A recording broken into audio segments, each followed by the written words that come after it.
खीका कहिए सखी कन्हाई के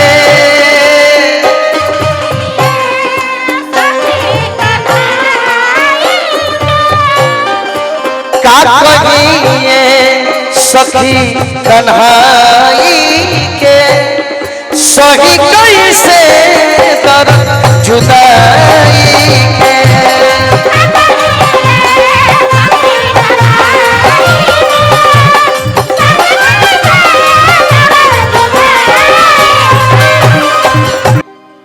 चरण बंदन बा और यह पावन पवित्र धरती पे पूछला खाती बहुत बहुत धन्यवाद। एक कमेटी के एक गांव के जनता जनार्दन के साथे साथे बजाना से हमरा मौनी बा। देखिए एगो अपन अनुभव बताओ तनी कि बलिया के धरती पे गावे खाती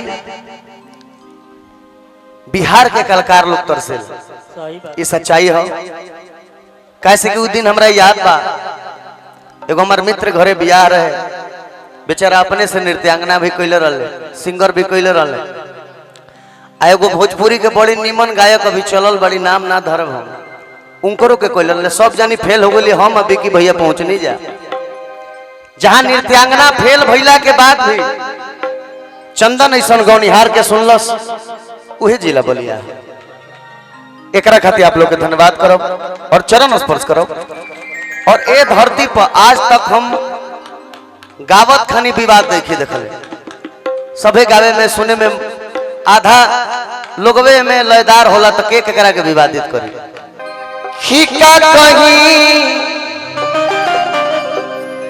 ए सखी कन्हाई के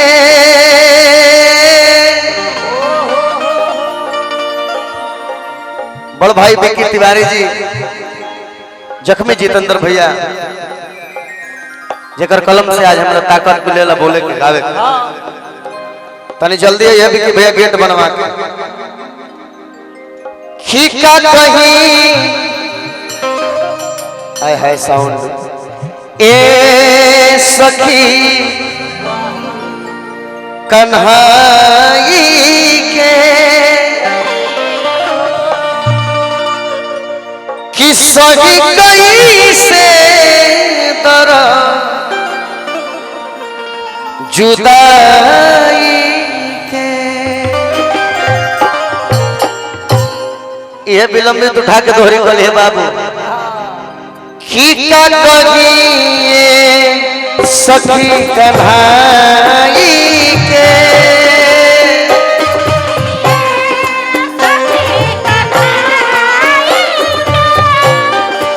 का कहिए सखी कन्हाई के सही कैसे दर्द जुदाई के।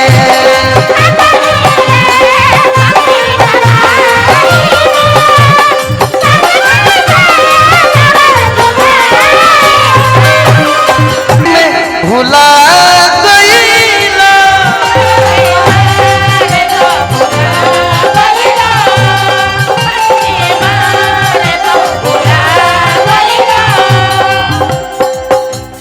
का कहिए सखी कन्हाई के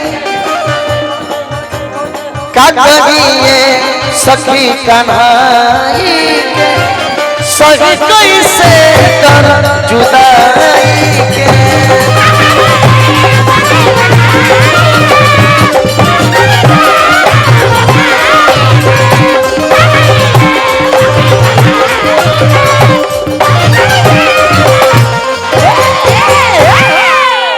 ये अपन इस देवता को हम सुबरनी हम इहो तक गावल जरूरी बा। आखिर बाबा के महिमा कहा बा? एगो बड़ा सुंदर लय बा कि धन कुशिला सुमित्रा के कई माई के अति हली चैत में जन्म चारो भाई के। वही खातिर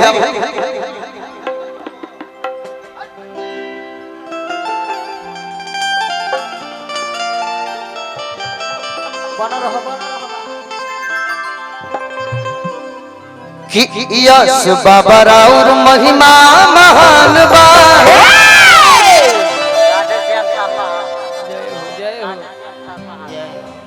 राधे श्याम शर्मा जी की तरफ से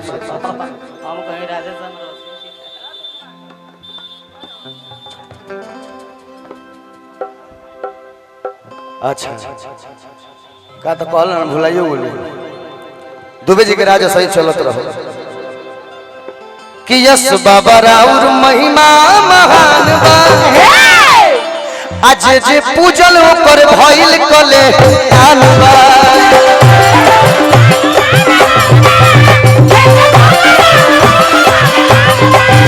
यस बाबा राउर महिमा महान बा। जे जे पूजल ओकर भइल कले आनबा।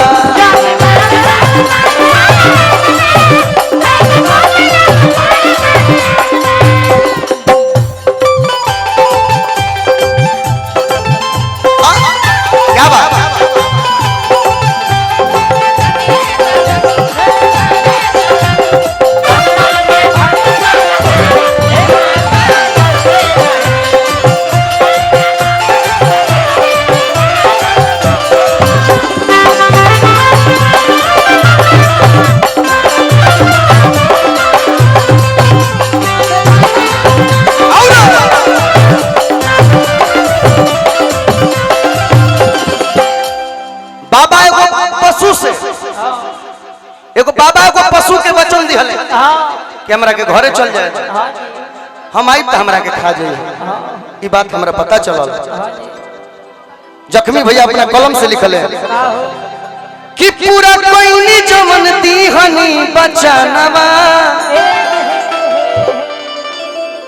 कि पूरा कोइनी जमन अरे दीहनी बचानवा का कि भले होई गई बाघ के भुजाना।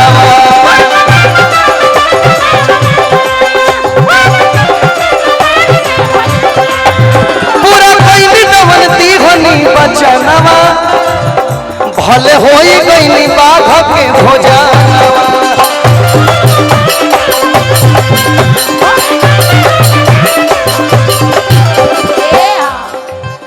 गाथा गावत आज दुनिया संसार बा। गाथा गावत आज दुनिया संसार बा। आज भी पूजन ओकर भइल बेड़ा पार बा।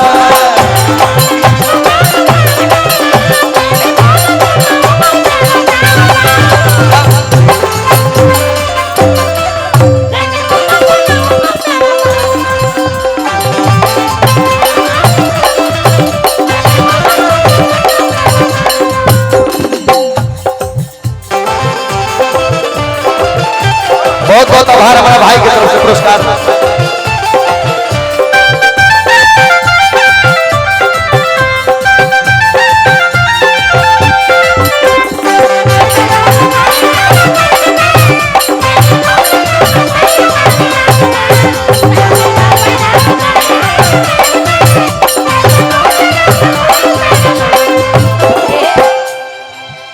कि धन बात या करौली तो पगी ग्राम हो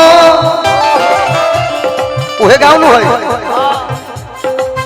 धान बाटे करौली तो पगी ग्राम हो। आय है जखमी जी के कलम बोला तो देख के हम क्या बतानी। जहाँ बाबा में पंचम मंदिर पावन धाम हो।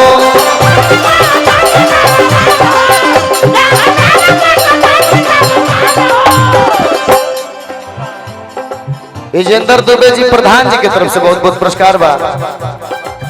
धन बाटे करौली तो पगी ग्राम हो। जहाँ बाटे पंच मंदिर पावन धाम हो।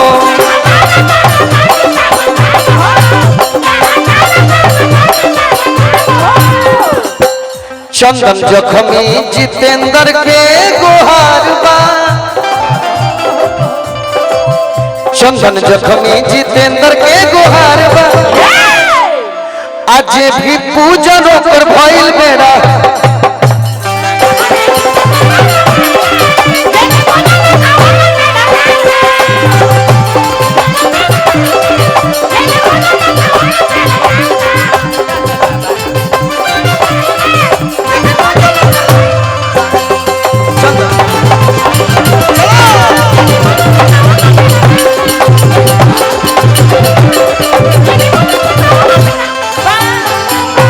मुकेश दुबे जी की तरफ से बहुत बहुत पुरस्कार बा। बाबा कहते एगो भजन हो गए। अब हम चाहते